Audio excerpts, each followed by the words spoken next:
ಹಲವಾರು ದಶಕದವರೆಗೆ ಇಂಟರ್ನೆಟ್ ಒಂದು ಭಯಾನಕ ವಿಚಾರದ ಬಗ್ಗೆ ಮಾತನಾಡುತ್ತಿತ್ತು. ಒಂದು ಗುಪ್ತ ಗ್ರಹ. ಈ ಗ್ರಹ ಪ್ರತಿ 5,000 ವರ್ಷಕ್ಕೊಮ್ಮೆ ಭೂಮಿಗೆ ಹತ್ತಿರ ಬರುತ್ತೆ. ಈ ಗ್ರಹ ಹತ್ತಿರ ಬಂದಾಗ ಪ್ರಳಯ ಆಗುತ್ತೆ. ಹಾಗೂ ಇದೇ ಕಾರಣದಿಂದ ಹಲವಾರು ಪ್ರಾಚೀನ ನಾಗರಿಕತೆಗಳು ನಾಶಗೊಂಡಿವೆ. ಈ ಗ್ರಹಕ್ಕೆ ಹಲವಾರು ಹೆಸರಿದೆ. ಡೂಮ್ಸ್ಡೇ ಪ್ಲಾನೆಟ್, ಪ್ಲಾನೆಟ್ ಎಕ್ಸ್, ಪ್ಲಾನೆಟ್ 9, ನಿಬಿರು ಇತ್ಯಾದಿ. 2012ರಲ್ಲಿ ಒಂದು ಥಿಯರಿ ತುಂಬ ಜನಪ್ರಿಯಗೊಂಡಿತ್ತು. ಜನರು ಹೇಳೋದಕ್ಕೆ ಶುರು ಮಾಡಿದ್ರು, ನಾಸಾ ಸುಳ್ಳು ಹೇಳುತ್ತಿದೆ. ನಾಸಾ ಭೂಮಿಗೆ ಹತ್ತಿರ ಬರುತ್ತಿರುವ ಗ್ರಹದ ವಿಷಯವನ್ನು ಜನರಿಂದ ಬಚ್ಚಿಡ್ತಾ ಇದೆ. ಆದರೆ ವಿಜ್ಞಾನಿಗಳು ಈ ವಿಚಾರವನ್ನು ಕೇಳಿ ನಕ್ಕರು. ಅವ್ರು ಹೇಳಿದ್ರು, ಇಂತಹ ಯಾವುದೇ ಗ್ರಹ ನಮ್ಮ ಸೌರಮಂಡಲದಲ್ಲಿಲ್ಲ, ಹಾಗೂ ಈ ಗ್ರಹದ ವಿಷಯವನ್ನು ಒಂದು ಫೇಕ್ ಕಾನ್ಸ್ಪಿರಸಿ ಥಿಯರಿ ಅಂತ ಹೇಳಿದ್ರು. ಹಾಗೂ ಹಲವಾರು ದಶಕದವರೆಗೆ ಇದೇ ವಿಜ್ಞಾನಿಗಳ ನಂಬಿಕೆ ಆಗಿತ್ತು. ಆದರೆ 10 ವರ್ಷದ ಹಿಂದೆ ಎಲ್ಲ ಬದಲಾಯಿತು. ಈಗ ಖಗೋಳ ಶಾಸ್ತ್ರಜ್ಞರು ಸ್ವತಃ ಈ ಗ್ರಹದ ಬಗ್ಗೆ ಮಾತನಾಡ್ತಾ ಇದ್ದಾರೆ. ನೆಪ್ಚೂನ್ನ ಹಿಂದೆ ಇನ್ನೊಂದು ಗ್ರಹ ಇರಬೇಕು ಅಂತಿದ್ದಾರೆ, ಹಾಗೂ ಈ ಗ್ರಹವನ್ನು ಹುಡುಕ್ತಾ ಇದ್ದಾರೆ. ಈಗ ಪ್ರಶ್ನೆ ಏನು ಅಂದ್ರೆ, ಯಾಕೆ ವಿಜ್ಞಾನಿಗಳು ಇದ್ದಕ್ಕಿದ್ದಂತೆ ಈ ಗ್ರಹದ ವಿಷಯವನ್ನು ಮಾತನಾಡೋದಕ್ಕೆ ಶುರು ಮಾಡಿದ್ರು? ಏನಿದು ಪ್ಲಾನೆಟ್ ಎಕ್ಸ್, ಹಾಗೂ ಇದರ ಹಿಂದಿನ ಸೈನ್ಸ್ ಆದ್ರೂ ಏನು?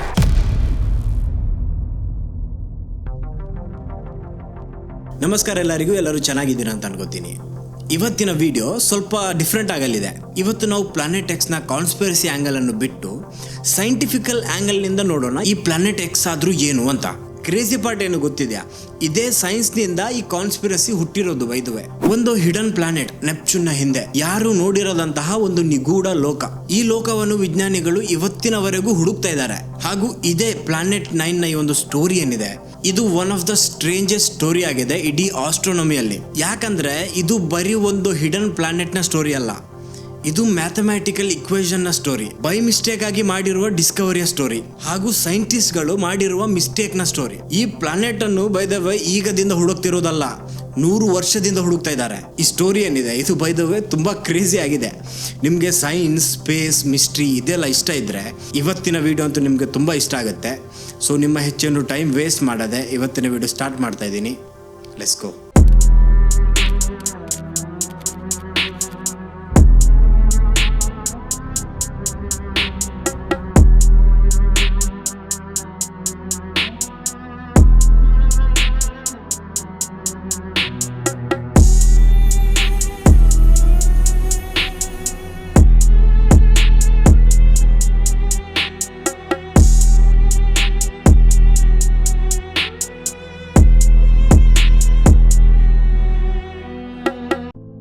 ನಾವು ಪ್ಲಾನೆಟ್ ಎಕ್ಸ್ನ ಬಗ್ಗೆ ಮಾತನಾಡೋ ಮೊದಲು ನಮಗೆ ನಮ್ಮ ಸೌರಮಂಡಲದ ಗ್ರಹಗಳ ಬಗ್ಗೆ ಅರ್ಥ ಮಾಡ್ಕೋಬೇಕಾಗತ್ತೆ. ನೋಡಿ, ನಾವು ಇವತ್ತೆಲ್ಲ ಈ ಗ್ರಹದ ಬಗ್ಗೆ ಮಾತನಾಡುವಾಗ ಈ ಲೀಸ್ಟ್ ಅನ್ನು ನಾವು ಯಾವ ತರ ಹೇಳ್ತೀವಿ ಅಂದ್ರೆ, ಮನುಷ್ಯರಿಗೆ ಈ ಗ್ರಹದ ಬಗ್ಗೆ ಮೊದಲಿಂದನೇ ಗೊತ್ತಿತ್ತು ಅಂದಾಗ ಹೇಳ್ತೀವಿ. Mercury, Venus, Earth, Mars, Jupiter, Saturn, Uranus ಹಾಗೂ ನೆಪ್ಚೂನ್.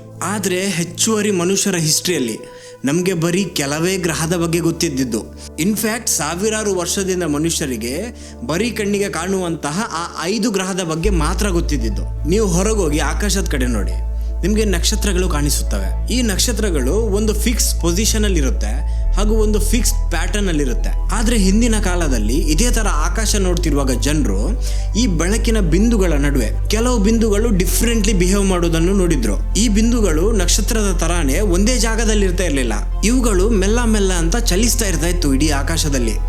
ಕೆಲವೊಮ್ಮೆ ಒಂದು ನಕ್ಷತ್ರ ಪುಂಜದ ಹತ್ರ ಇದ್ರೆ ಇನ್ನೊಮ್ಮೆ ಇನ್ನೊಂದು ನಕ್ಷತ್ರ ಪುಂಜದ ಹತ್ರ ಇರ್ತಾ ಇತ್ತು. ಈ ಬಿಂದುಗಳು ಈ ತರ ಚಲಿಸ್ತಾ ಇದ್ದಿದ್ರಿಂದ ಇದನ್ನು ನೋಡಿದ ಗ್ರೀಕ್ ಆಸ್ಟ್ರೋನಮರ್ಸ್ ಏನಿದ್ದಾರೆ, ಅವರು ಇವುಗಳಿಗೆ ಪ್ಲಾನೆಟೇಸ್ ಅಂತ ಕರೆಯೋದಕ್ಕೆ ಶುರು ಮಾಡಿದ್ರು. ಪ್ಲಾನೆಟೇಸ್ ನ ಲಿಟ್ರಲ್ ಅರ್ಥ ಏನು ಅಂದ್ರೆ ಅಲೆದಾಡುವವರು ಅಂತ. ಅದನ್ನೇ ನಾವು ಇವಾಗ ಇಂಗ್ಲಿಷ್ ನಲ್ಲಿ ಪ್ಲಾನೆಟ್ಸ್ ಅಂತ ಕರೆಯೋದು. ಬ್ಯಾಬಿಲೋನಿಯನ್ಸ್ ಆಗಿರ್ಲಿ, ಭಾರತೀಯರಾಗಿರ್ಲಿ, ಚೈನೀಸ್ ಆಗಿರ್ಲಿ ಅಥವಾ ಗ್ರೀಕರು, ಈ ಎಲ್ಲಾ ಪ್ರಾಚೀನ ನಾಗರಿಕತೆಗಳು ಈ ಚಲಿಸುವ ಬಿಂದುವನ್ನು ಒಂದು ನೋಟ್ ಮಾಡಿ ರೆಕಾರ್ಡ್ ಮಾಡಿ ಇಡೋದಕ್ಕೆ ಶುರು ಮಾಡಿದ್ರು. ಟೋಟಲ್ 5 ಇದ್ದಿದ್ದು. ಒಂದು ಮರ್ಕ್ಯುರಿ, ಒಂದು ವೀನಸ್, ಒಂದು ಸ್ಯಾಟರ್ನ್, ಒಂದು ಮಾರ್ಸ್ ಮತ್ತೊಂದು ಜುಪಿಟರ್. ಈ 5 ಪ್ಲಾನೆಟ್ಸ್ ಗಳ ಬಗ್ಗೆ ಏನಿದೆ ನಮ್ಗೆ ಸಾವಿರಾರು ವರ್ಷದಿಂದ ಗೊತ್ತಿತ್ತು. ಆದ್ರೆ ನಂಬಿಕೆ ಏನಿತ್ತು ಅಂದ್ರೆ, ಭೂಮಿ ಎಲ್ಲದರ ಸೆಂಟರ್ ಆಗಿದೆ ಹಾಗೂ ಬೇರೆ ಎಲ್ಲವೂ ನಮ್ಮ ಸುತ್ತಲೂ ಸುತ್ತುತ್ತಾ ಇದೆ ಅಂತ. ಈ ನಂಬಿಕೆ ಬದಲಾಗಿದ್ದು 1600ರ ಶತಕದಲ್ಲಿ ಟೆಲಿಸ್ಕೋಪ್ಸ್ ಇನ್ವೆಂಟ್ ಆದಾಗ. ಗೆಲಿಲಿಯೋ ಅಂತಹ ಆಸ್ಟ್ರೋನಮರ್ಸ್ ತಮ್ಮ ಟೆಲಿಸ್ಕೋಪ್ ಅನ್ನು ಆಕಾಶದ ಕಡೆಗೆ ಪಾಯಿಂಟ್ ಮಾಡಿ ನೋಡೋದಕ್ಕೆ ಶುರು ಮಾಡಿದಾಗ ಅವರಿಗೆ ಯೂನಿವರ್ಸ್ ಏನಿದೆ ಅದು ಸ್ವಲ್ಪ ಡಿಫ್ರೆಂಟ್ ಆಗಿ ಕಾಣೋದಕ್ಕೆ ಶುರು ಆಯ್ತು. ಗೆಲಿಲಿಯೋ ನಮ್ಮ ಚಂದ್ರನಲ್ಲಿ ಪರ್ವತವನ್ನು ನೋಡಿದ. ಜೂಪಿಟರ್ ಅಲ್ಲಿ 4 ಚಂದ್ರವನ್ನು ಕಂಡುಹಿಡಿದ. ನಮ್ಮ ಚಂದ್ರನಲ್ಲಿ ಯಾವ ತರ ಅರ್ಧ ಚಂದ್ರ, ಪೂರ್ಣ ಚಂದ್ರ ಇಂತಹ ಫೇಸಸ್ ಇರುತ್ತೆ ನೋಡಿ, ಅದೇ ತರದ ಫೇಸಸ್ ಅನ್ನು ಅವನು ವೀನಸ್ ಅಲ್ಲಿ ನೋಡಿದ. ಈ ಎಲ್ಲ ಡಿಸ್ಕವರಿ ಏನಿದೆ ಅದು ಒಂದು ವಿಷಯವನ್ನು ಕನ್ಫರ್ಮ್ ಮಾಡಿತ್ತು, ಅದೇನಂದ್ರೆ ಭೂಮಿ ಯೂನಿವರ್ಸ್ ನ ಸೆಂಟರ್ ಅಲ್ಲ. ಇನ್ಫ್ಯಾಕ್ಟ್ ಭೂಮಿ ಸೂರ್ಯನ ಸುತ್ತಲೂ ಸುತ್ತುತ್ತಿರುವ ಜಸ್ಟ್ ಅನದರ್ ಗ್ರಹ ಆಗಿದೆ ಅಂತ. ಈ ಹೊಸ ಅಂಡರ್ಸ್ಟ್ಯಾಂಡಿಂಗ್ ಸಿಕ್ಕಾಗ ಆಸ್ಟ್ರೋನಮರ್ಸ್ ನಮ್ಮ ಸೌರಮಂಡಲವನ್ನು ಮ್ಯಾಪ್ ಮಾಡೋದಕ್ಕೆ ಶುರು ಮಾಡಿದ್ರು. ಆದ್ರೂ ಸ್ಟಿಲ್ ಟೆಲಿಸ್ಕೋಪ್ ಇದ್ರೂ ನಮ್ಗೆ ಅನ್ಸಿತ್ತು ಸ್ಯಾಟರ್ನ್ ನಮ್ಮ ಸೌರಮಂಡಲದ ಕೊನೆಯ ಗ್ರಹ ಆಗಿದೆ ಅಂತ. ಆದ್ರೆ ಇದೆಲ್ಲ ಸಡನ್ಲಿ ಬದಲಾಗಿದ್ದು 1781ರಲ್ಲಿ.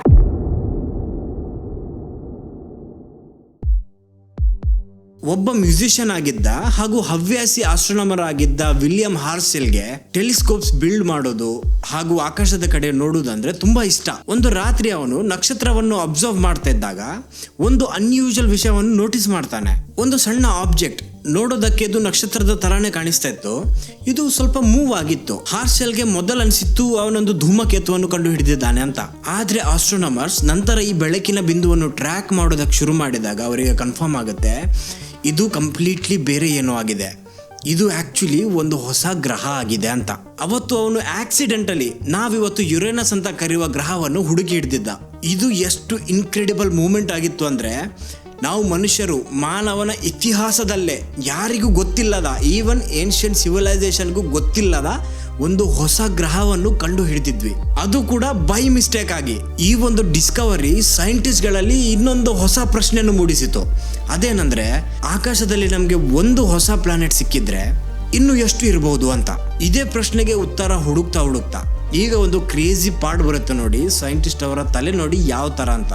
ಈ ಯುರೇನಸ್ ಸಿಕ್ಕ ತಕ್ಷಣನೇ ಸೈಂಟಿಸ್ಟ್ ಅವರು ಈ ಯುರೇನಸ್ ಅನ್ನು ಕೇರ್ಫುಲಿ ಟ್ರ್ಯಾಕ್ ಮಾಡೋದಕ್ಕೆ ಶುರು ಮಾಡ್ತಾರೆ. By this time thanks to Isaac Newton ನಮಗೆ ಲಾಸ್ ಆಫ್ ಮೋಷನ್ ಗೊತ್ತಿತ್ತು. ಈ ಐಸಾಕ್ ನ್ಯೂಟನ್ ನ ಇಕ್ವೇಷನ್ ಇಂದಾಗಿ ನಮ್ಗೆ ಯಾವ ಗ್ರಹ ಯಾವ ಟೈಮಲ್ಲಿ ಎಲ್ಲಿ ನೋಡೋದಕ್ಕೆ ಸಿಗುತ್ತಂತ ಗೊತ್ತಿತ್ತು. ಇದು ಬರೀ ಇವತ್ತು ಮಾತ್ರ ಅಲ್ಲ, 1 ವರ್ಷದ ನಂತರನೂ ಈ ತಿಂಗಳಿನ ಈ ವಾರದ ಈ ದಿನದಲ್ಲಿ ಈ ಗಳಿಗೆಗೆ ಈ ಗ್ರಹ ಎಲ್ಲಿ ನೋಡೋದಕ್ಕೆ ಸಿಗುತ್ತಂತ ನಮ್ಗೆ ಗೊತ್ತಿತ್ತು. ಈ ಪ್ರೆಡಿಕ್ಷನ್ ಮಾತ್ರ ಬೇರೆ ಎಲ್ಲ ಗ್ರಹದ ಜೊತೆ ಪರ್ಫೆಕ್ಟ್ಲಿ ವರ್ಕ್ ಆಗ್ತಾ ಇತ್ತು, ಆದ್ರೆ ಯುರೇನಸ್ ಜೊತೆ ಮಾತ್ರ ಪರ್ಫೆಕ್ಟ್ಲಿ ವರ್ಕ್ ಆಗ್ತಾ ಇರಲಿಲ್ಲ. ಯುರೇನಸ್ ಯಾವಾಗ್ಲೂ ಅವರ ಲೆಕ್ಕಕ್ಕಿಂತ ಸ್ವಲ್ಪ ಬೇರೆ ಪ್ಲೇಸ್ ಅಲ್ಲಿ ಇರ್ತಾ ಇತ್ತು. ಕೆಲವೊಮ್ಮೆ ಹಿಂದೆ ಇರ್ತಾ ಇದ್ರೆ, ಕೆಲವೊಮ್ಮೆ ಮುಂದೆ ಇರ್ತಾ ಇತ್ತು.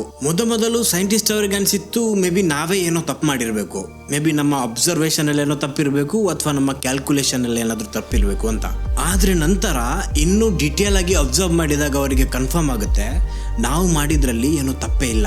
ಯುರೇನಸ್ ಅನ್ನು ನಮ್ಗೆ ಗೊತ್ತಿಲ್ಲದ ಯಾವುದೋ ಒಂದು ವಸ್ತು ಅದರ ಗ್ರಾವಿಟಿಯಿಂದ ಪುಲ್ ಮಾಡ್ತಾ ಇದೆ, ಅದಕ್ಕೋಸ್ಕರ ನಮ್ಮ ಇಕ್ವೇಷನ್ ಸರಿಯಾಗಿ ವರ್ಕ್ ಆಗ್ತಾ ಇಲ್ಲ. ಈ ಒಂದು ಡಿಸ್ಕವರಿ ಇನ್ನೊಂದು ಪ್ರಶ್ನೆಗೆ ಕಾರಣ ಆಯಿತು, ಮೇ ಬಿ ಯುರೇನಸ್ ನ ಹಿಂದೆ ಇನ್ನೊಂದು ಗ್ರಹ ಇರಬೇಕು ಅಂತ.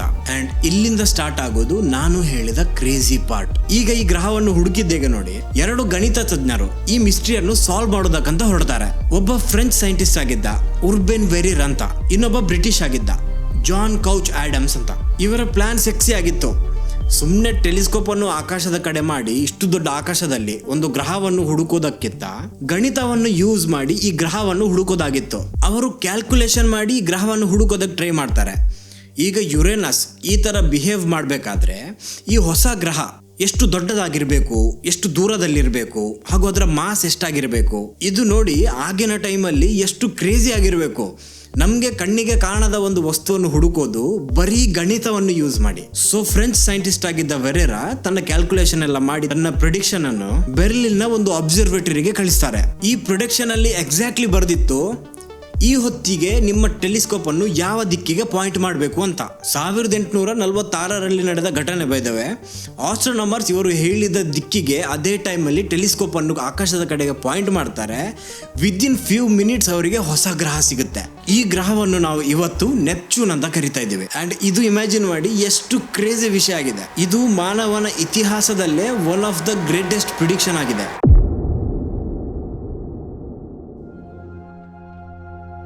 ಮುಂದೆ ಬಂದ ಹಲವಾರು ವರ್ಷದವರೆಗೆ ಸೈಂಟಿಸ್ಟ್ ಎಲ್ಲ ಮಿಸ್ಟ್ರಿ ಸಾಲ್ವ್ ಆಯ್ತು ಅಂತಾನೆ ಅನ್ಕೊಂಡಿದ್ರು. ಈ ನೆಪ್ಚೂನ್ ಗ್ರಹನೇ ಯುರೇನಸ್ ನ ಸ್ಟ್ರೇಂಜ್ ಬಿಹೇವಿಯರ್ಗೆ ಕಾರಣ ಅಂತ ಅನ್ಕೊಂಡಿದ್ರು. ಆದ್ರೆ ಮತ್ತೆ ಕೆಲವು ವರ್ಷದ ನಂತರ ಇನ್ನೊಂದು ಸಣ್ಣ ಇರ್ರೆಗ್ಯುಲಾರಿಟಿಯನ್ನು ನೋಟಿಸ್ ಮಾಡ್ತಾರೆ. ಇದು ತುಂಬಾ ಚಿಕ್ಕದಾಗಿತ್ತು, ಆದ್ರೆ ಒಬ್ಬ ವ್ಯಕ್ತಿ ತುಂಬಾ ಕನ್ವಿನ್ಸ್ ಆಗಿದ್ದ ನೆಪ್ಚೂನ್ ನ ಹಿಂದೆನೂ ಇನ್ನೊಂದು ಗ್ರಹ ಇದೆ ಅಂತ. ಆ ವ್ಯಕ್ತಿಯ ಹೆಸರು ಪೆರ್ಸಿವೆಲ್ ಲೋವೆಲ್ ಅಂತ. ಇವನು ಆಸ್ಟ್ರೋನಮರ್ ಆಗಿರ್ಲಿಲ್ಲ, ಆದ್ರೆ ತುಂಬಾ ರಿಚ್ ಪರ್ಸನ್ ಆಗಿದ್ದ. ಇವನ್ ಈ ಹೊಸ ಪ್ಲಾನೆಟ್ ನ ಹಿಂದೆ ಎಷ್ಟು ಹುಚ್ಚಾಗಿದ್ದ ಅಂದ್ರೆ ಇವನ್ ಒಂದು ಹೊಸ ಅಬ್ಸರ್ವೇಟರಿಯನ್ನೇ ಬಿಲ್ಡ್ ಮಾಡ್ತಾನೆ. ಅದರ ಹೆಸರಿಡ್ತಾನೆ ಲೋವೆಲ್ ಅಬ್ಸರ್ವೇಟರಿ ಅಂತ. ಹಾಗೂ ಈ ಒಂದು ಹೈಪೋಥೆಟಿಕಲ್ ಪ್ಲಾನೆಟ್ಗೂ ಹೆಸರಿಡ್ತಾನೆ ಪ್ಲಾನೆಟ್ ಎಕ್ಸ್ ಅಂತ. ಇಲ್ಲಿಂದಾನೆ ಈ ಪ್ಲಾನೆಟ್ ಎಕ್ಸ್ ನ ಕಾನ್ಸ್ಪಿರಸಿ ಥಿಯರಿ ಬರೋದಕ್ಕೆ ಶುರು ಆಗಿದ್ದು. ಮತ್ತೆ ಇಂಟರ್ನೆಟ್ ಯುಗ ಯಾವಾಗ ಶುರು ಆಯ್ತು ನೋಡಿ, ಆವಾಗಂತೂ ಥಿಯರೀಸ್ ಮೇಲೆ ಥಿಯರೀಸ್ ಬರೋದಕ್ಕೆ ಶುರು ಆಯ್ತು. ಇದೊಂದು ಎಷ್ಟು ದೊಡ್ಡ ಕಾನ್ಸ್ಪಿರಸಿ ಥಿಯರಿ ಆಗಿದೆ ಅಂದ್ರೆ ಇದರಲ್ಲಿ ಏನ್ಷಿಯಂಟ್ ಸಿವಿಲೈಸೇಷನ್ ಇಂದ ಹಿಡಿದು ಏಲಿಯನ್ಸ್ ವರೆಗೆ ಎಲ್ಲವೂ ಇನ್ವಾಲ್ವ್ ಆಗಿದೆ. ಆದ್ರೆ ಈ ವಿಡಿಯೋಲಿ ನಾವು ಸೈನ್ಸ್ ನ ಕಡೆಗೆ ಫೋಕಸ್ ಮಾಡೋಣ, ಕಾನ್ಸ್ಪಿರಸಿ ಮತ್ತೆ ಯಾವಾಗಾದ್ರೂ ನೋಡೋಣ. ಈಗ ಈ ಲೋವೆಲ್ ಅಬ್ಸರ್ವೇಟರಿಯಲ್ಲಿ ಏನ್ ನಡೀತಾ ಇತ್ತು ಅಂದ್ರೆ ಆಸ್ಟ್ರೋನಾಮರ್ಸ್ ಈ ಆಕಾಶದ ಫೋಟೋವನ್ನು ತೆಗೆದು ಪ್ರತಿದಿನ ಕಂಪೇರ್ ಮಾಡೋದಕ್ಕೆ ಶುರು ಮಾಡ್ತಾರೆ. ಏನಾದ್ರೂ ಒಂದು ಬೆಳಕಿನ ಬಿಂದು ಮೂವ್ ಆಗಿದೆಯಾ ಅಂತ ನೋಡೋದು. ಈ ತರ ಅವರು ಹಲವಾರು ವರ್ಷದವರೆಗೆ ಮಾಡ್ತಾರೆ. ಆದ್ರೆ ಅವ್ರಿಗೆ ಯಾವುದೇ ಹೊಸ ಪ್ಲಾನೆಟ್ ಸಿಕ್ಕಿರೋದಿಲ್ಲ ಅಂಟಿಲ್ 1930. ಒಬ್ಬ ಯಂಗ್ ಆಸ್ಟ್ರೋನಮರ್ ಈ ಅಬ್ಸರ್ವೇಟರಿಯಲ್ಲಿ ಕೆಲಸ ಮಾಡ್ತಿರುವಾಗ ಒಂದು ವಿಷಯವನ್ನು ನೋಟಿಸ್ ಮಾಡ್ತಾನೆ. ಒಂದು ಚಿಕ್ಕ ಡಾಟ್ ಏನಿದೆ ಬೆಳಕಿದ್ದು, ಅದು ಸ್ವಲ್ಪ ಮೂವ್ ಆಗಿತ್ತು. ಮತ್ತೆ ಈ ಡಾಟ್ ಅನ್ನು ಟ್ರ್ಯಾಕ್ ಮಾಡಿ ನೋಡಿದಾಗ ಈ ಮೂವ್ ಆಗ್ತಿರುವ ಡಾಟ್ ಏನಿದೆ ಇದು ಒಂದು ಪ್ಲಾನೆಟ್ ಆಗಿದೆ ಅಂತ ಕನ್ಫರ್ಮ್ ಆಗುತ್ತೆ. ಹಾಗೂ ಆ ಗ್ರಹ ನಾವು ಇವತ್ತು ಕರೆಯುವ ಪ್ಲೂಟೋ ಆಗಿತ್ತು. ಈ ಪ್ಲೂಟೋ ಸಿಕ್ಕ ನಂತರ ಸೈಂಟಿಸ್ಟ್ ಹಲವಾರು ವರ್ಷದವರೆಗೆ ಏನು ಬಿಲೀವ್ ಮಾಡಿದ್ರು ಅಂದ್ರೆ ಈ ಪ್ಲಾನೆಟ್ ಎಕ್ಸ್ ನ ಮಿಸ್ಟ್ರಿನೇ ಸಾಲ್ವ್ ಆಯ್ತು ಅಂತ. ಈ ಪ್ಲೂಟೋನೇ ಪ್ಲಾನೆಟ್ ಎಕ್ಸ್ ಆಗಿದೆ ಅಂತ ನಂಬ್ತಾ ಇದ್ರು. ಆದ್ರೆ ನಂತರ ಬಂದ ಸ್ಟಡೀಸ್ ಅಲ್ಲಿ ಒಂದು ವಿಷಯ ಕ್ಲಿಯರ್ ಆಗುತ್ತೆ. ಅದೇನಂದ್ರೆ ಪ್ಲೂಟೋ ತುಂಬಾ ಚಿಕ್ಕದಾಗಿದೆ. ಇದರಿಂದ ನೆಪ್ಚೂನ್ ಅಥವಾ ಯುರೇನಸ್ ನ ಮೂವ್ಮೆಂಟ್ ಅಲ್ಲಿ ಏನು ಡಿಫ್ರೆನ್ಸ್ ಬರೋದಕ್ಕೆ ಸಾಧ್ಯ ಇಲ್ಲ. ಸಿಂಪಲ್ ಆಗಿ ಹೇಳೋದಾದ್ರೆ ಪ್ಲೂಟೋ ಪ್ಲಾನೆಟ್ ಎಕ್ಸ್ ಅಲ್ಲ ಅಂತಾರೆ. ಮತ್ತೆ ಈಗ ಅಂತೂ ಪ್ಲೂಟೋವನ್ನು ಪ್ಲಾನೆಟ್ ಅಂತ ನಂಬೋದು ಕೂಡ ಇಲ್ಲ, ಅದೊಂದು ಡಾಫ್ ಪ್ಲಾನೆಟ್ ಆಗಿದೆ. ಸೊ ಆ ವಿಷಯ ಬಿಡಿ. ಮತ್ತೆ ಆಗ ಏನಾಗಿತ್ತು ಅಂದ್ರೆ ಸೈಂಟಿಸ್ಟ್ ಅವರು ಇನ್ನೊಂದು ವಿಷಯ ಹೇಳೋದಕ್ಕೆ ಶುರು ಮಾಡ್ತಾರೆ. ವಾಟ್ ಇಫ್ 9ನೇ ಪ್ಲಾನೆಟ್ ಇಲ್ಲದೆ ಇದ್ರೆ? ಅಂದ್ರೆ ಅವರೇನ್ ಹೇಳ್ತಾ ಇದ್ದಿದ್ದಂದ್ರೆ ಈ ಒಂದು ಸ್ಮಾಲ್ ಇರ್ರೆಗ್ಯುಲಾರಿಟಿಯನ್ನು ಕಂಡಿತ್ತು ನೋಡಿ, ಅದು ನಮ್ಮ ಕ್ಯಾಲ್ಕುಲೇಷನ್ ನಿಂದ ಅಥವಾ ನಮ್ಮ ಅಬ್ಸರ್ವೇಷನ್ ನಿಂದ ಆಗಿದ್ದಿದ್ರೆ, ಮತ್ತೆ ಈ ಆಂಗಲ್ ನಿಂದ ಸೈಂಟಿಸ್ಟ್ ಅವರು ರಿಸರ್ಚ್ ಮಾಡೋದಕ್ಕೆ ಶುರು ಮಾಡಿದಾಗ ಅದು ನಿಜ ಅಂತಾನೆ ಆಗುತ್ತೆ. ನಿಜವಾಗ್ಲೂ ಅವರ ಅಬ್ಸರ್ವೇಷನ್ ಹಾಗೂ ಕ್ಯಾಲ್ಕುಲೇಷನ್ ನಲ್ಲೇ ಒಂದು ಚಿಕ್ಕ ತಪ್ಪಾಗಿದ್ದು. ಮತ್ತೆ ಅಲ್ಲಿಗೆ ಎಲ್ಲರೂ ಹೇಳೋದಕ್ಕೆ ಶುರು ಮಾಡ್ತಾರೆ there is no 9th planet. ನಮ್ಮ ಸೌರಮಂಡಲದಲ್ಲಿ ಬರೀ 8 ಗ್ರಹಗಳು ಮಾತ್ರ ಇರೋದು ಅಂತ. ಮತ್ತೆ ಈ ತರ ನಂಬಿ ಹಲವಾರು ವರ್ಷಗಳೇ ಕಳೆಯುತ್ತೆ, ಹಲವಾರು ದಶಕಗಳೇ ಕಳೆಯುತ್ತೆ. ಈವನ್ ಇವತ್ತಿನವರೆಗೂ ಟೆಕ್ಸ್ಟ್ ಬುಕ್ ಅಲ್ಲಿ ನಮ್ಗೆ ಬರೀ 8 ಗ್ರಹಗಳು ಮಾತ್ರ ಇರೋದು. ಆದ್ರೆ 1990ರ ದಶಕದಲ್ಲಿ ಇನ್ನೊಂದು ಇಂಟ್ರೆಸ್ಟಿಂಗ್ ವಿಷಯ ನಡೆದಿತ್ತು. ಒಂದು ಹೊಸ ಡಿಸ್ಕವರಿ. ಅದು ಏನು ಅಂದ್ರೆ ನೆಪ್ಚೂನ್ ನಂತರ ಏನು ಆಕಾಶ ಇದೆ ನೋಡಿ, ಅದು ಖಾಲಿ ಜಾಗ ಅಲ್ಲ. ಅಲ್ಲಿ ಒಂದು ವಾಸ್ಟ್ ರೀಜನ್ ಇದೆ ಫಿಲ್ಡ್ ವಿತ್ ಸೆಲೆಸ್ಟಿಯಲ್ ಆಬ್ಜೆಕ್ಟ್ಸ್. ಈ ಕಂಪ್ಲೀಟ್ ರೀಜನ್ ಅನ್ನು ಇವಾಗ ನಾವು ಕೈಪರ್ ಬೆಲ್ಟ್ ಅಂತ ಕರಿತೀವಿ. ಈ ಕೈಪರ್ ಬೆಲ್ಟ್ ಅಲ್ಲಿ ಒಂದಲ್ಲ, ಎರಡಲ್ಲ, 100 ಅಲ್ಲ, 1000 ಅಲ್ಲ, ಮಿಲಿಯನ್ಸ್ ಆಫ್ ಆಬ್ಜೆಕ್ಟ್ಸ್ ಇದೆ. ಈ ಆಬ್ಜೆಕ್ಟ್ಸ್ ಏನಿದೆ ನಮ್ಮ ಸೌರಮಂಡಲ ಸೃಷ್ಟಿ ಆಗುವಾಗ ಗ್ರಹ ಎಲ್ಲ ಸೃಷ್ಟಿ ಆಯ್ತು ನೋಡಿ, ಆ ಟೈಮಲ್ಲಿ ಉಳಿದ ಆಬ್ಜೆಕ್ಟ್ಗಳು. ಇದರಲ್ಲಿ ನಿಮಗೆ ಚಿಕ್ಕ ಚಿಕ್ಕ ಕಲ್ಲಿನ ತುಂಡು ಅಂತ ಅನ್ಕೋಬೇಡಿ. ಕೆಲವು ಕಾಮೆಟ್ ತರ ಚಿಕ್ಕದಾಗಿದ್ರೆ ಇನ್ನು ಕೆಲವು ತುಂಬಾ ದೊಡ್ಡದಾಗಿದೆ. ಅದಕ್ಕೆ ಕೆಲವು ಎಕ್ಸಾಂಪಲ್ ಇದೆ, ಕ್ವಾವರ್ ಅಥವಾ ಸೆಡ್ನಾ ಅಥವಾ ಏರಿಸ್. ಇವುಗಳೇನು ಚಿಕ್ಕ ವಸ್ತುಗಳಲ್ಲ. ಕೆಲವಂತೂ ಎಷ್ಟು ದೊಡ್ಡದಾಗಿದೆ ಅಂದ್ರೆ ಪ್ಲೂಟೋಗಿಂತನೂ ಹೆಚ್ಚು ಡೆನ್ಸಿಟಿ ಇದೆ ಇವುಗಳಲ್ಲಿ. ಈ ಕೈಪರ್ ಬೆಲ್ಟ್ ಡಿಸ್ಕವರ್ ಮಾಡಿದ ನಂತರ ಇಲ್ಲಿಂದ ಸ್ಟೋರಿ ಮತ್ತೆ ಚೇಂಜ್ ಆಗೋದಕ್ಕೆ ಶುರು ಆಗುತ್ತೆ. ಆಸ್ಟ್ರೋನಮರ್ಸ್ ಈ ದೂರದ ಆಬ್ಜೆಕ್ಟ್ಗಳನ್ನು ಅಬ್ಸರ್ವ್ ಮಾಡೋದಕ್ಕೆ ಶುರು ಮಾಡಿದಾಗ ಅವರೊಂದು ಸ್ಟ್ರೇಂಜ್ ವಿಷಯವನ್ನು ನೋಟಿಸ್ ಮಾಡ್ತಾರೆ. ಈ ಕೈಬರ್ ಬೆಲ್ಟ್ ಅಲ್ಲಿ ಕೆಲವು ಆಬ್ಜೆಕ್ಟ್ಗಳು ತುಂಬಾ ಸ್ಟ್ರೇಂಜ್ ಆಗಿ ಬಿಹೇವ್ ಮಾಡ್ತಾ ಇದೆ. ಇನ್ನೊಂದು ಇಂಟ್ರೆಸ್ಟಿಂಗ್ ವಿಷಯ ಏನು ಅಂದ್ರೆ ಹಲವಾರು ಆಬ್ಜೆಕ್ಟ್ ಒಂದೇ ಕಡೆಗೆ ಟಿಲ್ಟ್ ಆಗಿದೆ, ಅಂದ್ರೆ ಬಗ್ಗಿದೆ. ಇಟ್ಸ್ ಲೈಕ್ ಯಾವುದೋ ಒಂದು ತುಂಬಾ ದೊಡ್ಡ ಫೋರ್ಸ್ ಅವುಗಳನ್ನು ಅದರ ಕಡೆಗೆ ಎಳೆದ ಹಾಗೆ.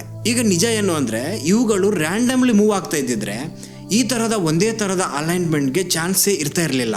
ನೋಡೋದಕ್ಕೆ ಇದು ಯಾವ ತರ ಕಾಣಿಸ್ತಾ ಇತ್ತು ಅಂದ್ರೆ ಯಾವುದೋ ಒಂದು ತುಂಬಾ ದೊಡ್ಡ ಮ್ಯಾಸಿವ್ ಆಬ್ಜೆಕ್ಟ್ ಇವುಗಳನ್ನು ಈ ತರದ ಪ್ಯಾತ್ ಅಲ್ಲಿ ಗೈಡ್ ಮಾಡ್ತಾ ಇದ್ದಾಗೆ ಕಾಣಿಸ್ತಾ ಇತ್ತು. ಈವನ್ ಇವತ್ತಿಗೂ ಕಾಣಿಸ್ತಾ ಇದೆ. ಆದ್ರೆ ಈ ಆಬ್ಜೆಕ್ಟ್ ಏನು ಅಂತ ಯಾರಿಗೂ ಇವತ್ತಿನವರೆಗೆ ಗೊತ್ತಿಲ್ಲ.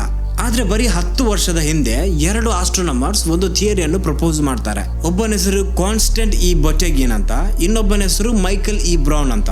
ಇವರ ಥಿಯರಿ ಪ್ರಕಾರ ಈ ತರ ಕೈಪರ್ ಬೆಲ್ಟ್ ನ ವಸ್ತುಗಳು ಸ್ಟ್ರೇಂಜ್ ಬಿಹೇವ್ ಮಾಡೋದಕ್ಕೆ ಮೇ ಬಿ 9ನೇ ಗ್ರಹ ಕಾರಣ ಆಗಿದೆ. ಸರಿಯಾಗಿ ಕೇಳಿ, 9ನೇ ಗ್ರಹ. ಈಗ ಅವ್ರು ಯಾವಾಗ ಈ ಎಕ್ಸ್ಪ್ಲನೇಷನ್ ಅನ್ನು ಕೊಟ್ಟರು ನೋಡಿ, ಕಾನ್ಸ್ಪಿರಸಿ ಥಿಯರಿಯ ಲೋಕದಲ್ಲಂತೂ ಬೆಂಕಿ ತರ ಸ್ಪ್ರೆಡ್ ಆಗಿತ್ತು. ಈ ಕಾನ್ಸ್ಪಿರಸಿ ಥಿಯರಿ ತುಂಬಾ ಇಂಟ್ರೆಸ್ಟಿಂಗ್ ಆಗಿದೆ. ಆದ್ರೆ ಅಗೇನ್ ಬ್ಯಾಕ್ ಟು ಸೈನ್ಸ್. ಈಗ ಈ ಸೈಂಟಿಸ್ಟ್ಗಳು ಹೇಳಿದ ಪ್ರಕಾರ ಈ ಗ್ರಹದ ಮಾಸ್ ಏನಿದೆ ಇದು ನಮ್ಮ ಭೂಮಿಗಿಂತ 5ರಿಂದ 10 ಪಟ್ಟು ಹೆಚ್ಚಿರಬಹುದು. ಹಾಗೂ ಈ ಗ್ರಹ ಎಷ್ಟು ದೂರದಲ್ಲಿ ಇದೆ ಅಂದ್ರೆ ಇದಕ್ಕೆ ಸೂರ್ಯನ ಒಂದು ಸುತ್ತು ಬರೋದಕ್ಕೆ 10ರಿಂದ 20,000 ವರ್ಷ ಹಿಡಿಯಬಹುದು. ಮತ್ತೆ ಅವರು ಈ ಒಂದು ಹೈಪೋಥೆಟಿಕಲ್ ಗ್ರಹಕ್ಕೆ ಏನಿದೆ ಪ್ಲಾನೆಟ್ 9 ಅಂತ ಹೆಸರು ಕೂಡ ಇಡ್ತಾರೆ. ಇವರು ಬರೀ ಹೆಸರಿಟ್ಟದು ಮಾತ್ರ ಅಲ್ಲ, ಇವರ ಎಕ್ಸ್ಪ್ಲನೇಷನ್ ಎಷ್ಟು ಕನ್ವಿನ್ಸಿಂಗ್ ಆಗಿತ್ತು ಅಂದರೆ ಇವತ್ತಿನವರೆಗೆ ಆಸ್ಟ್ರೋನಮರ್ಸ್ ಈ ಪ್ಲಾನೆಟ್ ಅನ್ನು ಹುಡುಕ್ತಾ ಇದ್ದಾರೆ. ಇದನ್ನು ಸುಮ್ಮನೆ ಹೇಳ್ತಾ ಇಲ್ಲ, ನಿಜವಾಗ್ಲೂ ಸರ್ಚ್ ಮಾಡ್ತಾ ಇದ್ದಾರೆ. ಇದನ್ನು ಹುಡುಕೋದಕ್ಕೆ ತುಂಬಾ ಕಷ್ಟ ಇದೆ. ಯಾಕಂದ್ರೆ ಇದು ಎಷ್ಟು ದೂರ ಇದೆ ಅಂದ್ರೆ ಸೂರ್ಯನ ಬೆಳಕು ಅಲ್ಲಿ ಸರಿಯಾಗಿ ಬೀಳೋದಿಲ್ಲ. ಹಾಗೂ ಇದು ಎಷ್ಟು ವಾಸ್ಟ್ ರೀಜನ್ ಅಲ್ಲಿ ಸ್ಪ್ರೆಡ್ ಆಗಿದೆ ಅಂದ್ರೆ ಒಂದು ತುಂಬಾ ದೊಡ್ಡ ಹುಲ್ಲಿನ ಒಂದು ಪರ್ವತದಲ್ಲಿ ಒಂದು ಸೂಜಿಯನ್ನು ಹುಡುಕಿದಾಗೆ. ಆದ್ರೂ ಸೈಂಟಿಸ್ಟ್ಗಳ ಪ್ರಕಾರ ಈ ಪ್ಲಾನೆಟ್ ಅನ್ನು ಹುಡುಕೋದಕ್ಕೆ ಒಂದು ಹೋಪ್ ಇದೆ. ಅದು ಚಿಲಿಯಲ್ಲಿರುವ ಒಂದು ಅಬ್ಸರ್ವೇಟರಿ. ಈ ಒಂದೇ ಅಬ್ಸರ್ವೇಟರಿ ನಮ್ಗೆ ಈಗ ಪೊಟೆನ್ಷಿಯಲ್ ಕ್ಯಾಂಡಿಡೇಟ್ ಆಗಿರೋದು ಈ ಪ್ಲಾನೆಟ್ ಅನ್ನು ಹುಡುಕೋದಕ್ಕೆ. ಈ ಅಬ್ಸರ್ವೇಟರಿಯಲ್ಲಿ ಜಗತ್ತಿನ one of the most powerful digital camera ಇದೆ. ಇದರ ಕೆಲಸ ಏನು ಆಗಿದೆ ಅಂದ್ರೆ ಕಾನ್ಸ್ಟೆಂಟ್ಲಿ ಆಕಾಶವನ್ನು ಸ್ಕ್ಯಾನ್ ಮಾಡೋದು ಹಾಗೂ ಫೋಟೋ ತಗೊಳ್ಳೋದು ಮತ್ತೆ ನೋಡೋದು ಯಾವ್ದಾದ್ರೂ ಮೂವಿಂಗ್ ಆಬ್ಜೆಕ್ಟ್ ಇದೆಯಾ ಅಂತ. ಈಗ ಹಲವಾರು ಸೈಂಟಿಸ್ಟ್ಗಳ ಪ್ರಕಾರ ಪ್ಲಾನೆಟ್ 9 ಅನ್ನೋದು ನಿಜವಾಗ್ಲೂ ಇದ್ರೆ ಈ ಅಬ್ಸರ್ವೇಟರಿ ಅದನ್ನು ಹುಡುಕಿ ಹಿಡಿಯುತ್ತೆ ಅಥವಾ ಆಲ್ರೆಡಿ ಹಿಡಿದಿದೆ. ಯಾಕಂದ್ರೆ ರೀಸೆಂಟ್ಲಿ ರಿಸರ್ಚರ್ಸ್ ಏನಿದೆ ಈ ಅಬ್ಸರ್ವೇಟರಿಯ ಹಳೆಯ ಫೋಟೋಗಳನ್ನೆಲ್ಲ ಚೆಕ್ ಮಾಡ್ತಾ ಇದ್ದಾಗ ಅವರಿಗೆ ನಿಜವಾಗ್ಲೂ ಒಂದು ಬೆಳಕಿನ ಬಿಂದು ಮೂವ್ ಆಗೋದು ಕಂಡಿತ್ತು. ಆದರೆ ಇದು ಅದೇ ಪ್ಲಾನೆಟ್ ಅನ್ನೋದು ಇವಾಗ ಕನ್ಫರ್ಮ್ ಆಗಿಲ್ಲ. ಮೋಸ್ಟ್ ಪ್ರಾಬಬ್ಲಿ ಮುಂದಿನ 5 ವರ್ಷದ ಒಳಗೆ ನಮಗೆ ಪ್ಲಾನೆಟ್ 9 ಇದೆಯಾ ಇಲ್ವಾ ಅಂತ ಗೊತ್ತಾಗಲಿದೆ. ನೋಡೋಣ, ಕಾತು ನೋಡೋಣ. ಬೈ ದ ವೇ, ಈ ಪ್ಲಾನೆಟ್ 9ನ ಬಗ್ಗೆ ಇನ್ನೊಂದು ಥಿಯರಿ ಇದೆ. ಅದು ಏನು ಅಂದ್ರೆ ಈ ಪ್ಲಾನೆಟ್ 9 ಒಂದು ರೋಗ್ ಪ್ಲಾನೆಟ್ ಆಗಿದೆ. ರೋಗ್ ಪ್ಲಾನೆಟ್ ಅಂದ್ರೆ ಈ ಗ್ರಹಗಳಿಗೆ ಯಾವುದೇ ಸೂರ್ಯ ಇರೋದಿಲ್ಲ. ಸರಿಯಾಗಿ ಎಕ್ಸ್ಪ್ಲೇನ್ ಮಾಡ್ತೀನಿ ನೋಡಿ. ಸೌರಮಂಡಲ ಕ್ರಿಯೇಟ್ ಆಗುವಾಗ ಎಲ್ಲ ಗ್ರಹಗಳು ಕ್ರಿಯೇಟ್ ಆಗುತ್ತೆ ಹಾಗೂ ಅದು ಸೂರ್ಯನ ಸುತ್ತಾಡೋದಕ್ಕೆ ಶುರು ಮಾಡುತ್ತೆ. ಆದರೆ ಕೆಲವು ಗ್ರಹಗಳು ಬೇರೆ ಗ್ರಹದ ಗ್ರಾವಿಟಿಯಿಂದ ಆ ಸೌರಮಂಡಲದಿಂದ ಹೊರಗೆ ಎಸೆಯಲ್ಪಡುತ್ತೆ ಹಾಗೂ ಈ ಗ್ರಹಗಳು ಒಬ್ಬಂಟಿ ಇಡೀ ಗ್ಯಾಲಕ್ಸಿಯಲ್ಲಿ ಮೂವ್ ಆಗ್ತಾ ಇರುತ್ತೆ. ಸೊ ಈ ಪ್ಲಾನೆಟ್ 9 ಕೂಡ ಇದೇ ತರ ಗ್ಯಾಲಕ್ಸಿಯಲ್ಲಿ ಮೂವ್ ಆಗ್ತಾ ಇದ್ದ ಒಂದು ಗ್ರಹ ನಮ್ಮ ಸೂರ್ಯನ ಹತ್ರ ಬಂದಾಗ ಮೇ ಬಿ ನಮ್ಮ ಸೂರ್ಯ ಅದರ ಗ್ರಾವಿಟಿಯಿಂದ ಅದನ್ನು ಹಿಡಿದು ಇಟ್ಟಿರ್ಬೋದು ಅಂತಾರೆ. ಅಕಸ್ಮಾತ್ ಇದು ರೋಗ್ ಪ್ಲಾನೆಟ್ ಆಗಿದ್ರೆ ಸೈಂಟಿಸ್ಟ್ಗಳಿಗಂತೂ ಇದೊಂದು ಜಾಕ್ ಪಾಟ್ ಸಿಕ್ಕಾಗುತ್ತೆ. ಇಮ್ಯಾಜಿನ್ ಮಾಡಿ, ಫಸ್ಟ್ ಟೈಮ್ ನಾವು ಒಂದು ಇಂಥ ಗ್ರಹವನ್ನು ನೋಡಲಿದ್ದೀವಿ, ಯಾವುದು ನಮ್ಮ ಸೌರಮಂಡಲದಲ್ಲ, ಯಾವುದೋ ಬೇರೆ ಒಂದು ನಕ್ಷತ್ರದ ಹತ್ರ ಕ್ರಿಯೇಟ್ ಆಗಿರುವ ಒಂದು ಗ್ರಹ. ಬೈ ದ ವೇ, ಇದೆಲ್ಲ ಕನ್ಫರ್ಮ್ ಡಿಸ್ಕವರಿ ಅಲ್ಲ, ಇವುಗಳೆಲ್ಲ ಥಿಯರಿ ಆಗಿದೆ. ಆದರೆ ಇಷ್ಟು ಹೇಳ್ತೀನಿ, every theory is A possibility. So ಇದೇ ಪ್ಲಾನೆಟ್ 9ನ ಸೈಂಟಿಫಿಕ್ ಮಿಸ್ಟ್ರಿ ಆಗಿತ್ತು. ನಮ್ಮ ಸೂರ್ಯನಿಂದ ದೂರ ಆ ಒಂದು ಕತ್ತಲಲ್ಲಿ ಒಂದು ಕಂಪ್ಲೀಟ್ಲಿ ಡಿಫ್ರೆಂಟ್ ಲೋಕ ಇರ್ಬೋದು ಅಥವಾ ಇರಲೇ ಇರ್ಬೋದು. ಆದರೆ ಬರೀ ಕಾನ್ಸ್ಪಿರಸಿ ಥಿಯರಿಸ್ಟ್ ಮಾತ್ರ ಅಲ್ಲ, ಜಗತ್ತಿನ ಹಲವಾರು ಸ್ಮಾರ್ಟ್ ಸೈಂಟಿಸ್ಟ್ ಏನಿದ್ದಾರೆ ಅವರು ಕೂಡ ಇದೆ ಅಂತ ನಂಬ್ತಾರೆ. ಇದೆಯಾ ಇಲ್ವಾ ಅನ್ನೋ ಕನ್ಫರ್ಮೇಷನ್ ನಮಗೆ ಮೇ ಬಿ ಮುಂದಿನ 5 ವರ್ಷದಲ್ಲಿ ಸಿಗಬಹುದು. Fingers crossed. ಈ ಒಂದು ಕಂಪ್ಲೀಟ್ ಸ್ಟೋರಿ ಏನಿದೆ ಇದು ನಮಗೆ ಒಂದು ವಿಷಯವನ್ನು ರಿಯಲೈಸ್ ಮಾಡಿಸುತ್ತೆ. ಅದೇನಂದರೆ ನಾವು ಯೂನಿವರ್ಸ್ನ ಬಗ್ಗೆ ಎಷ್ಟು ಕಲಿಯೋದಕ್ಕೆ ಶುರು ಮಾಡ್ತೀವಿ ನೋಡಿ, ಅಷ್ಟು ನಮಗೆ ಗೊತ್ತಾಗುತ್ತೆ ನಮಗೆ ಏನೂ ಗೊತ್ತೇ ಇಲ್ಲ ಅಂತ. ಐ ಹೋಪ್ ನಿಮಗೆ ಈ ವಿಡಿಯೋ ಇಷ್ಟ ಆಗಿರಬೇಕು.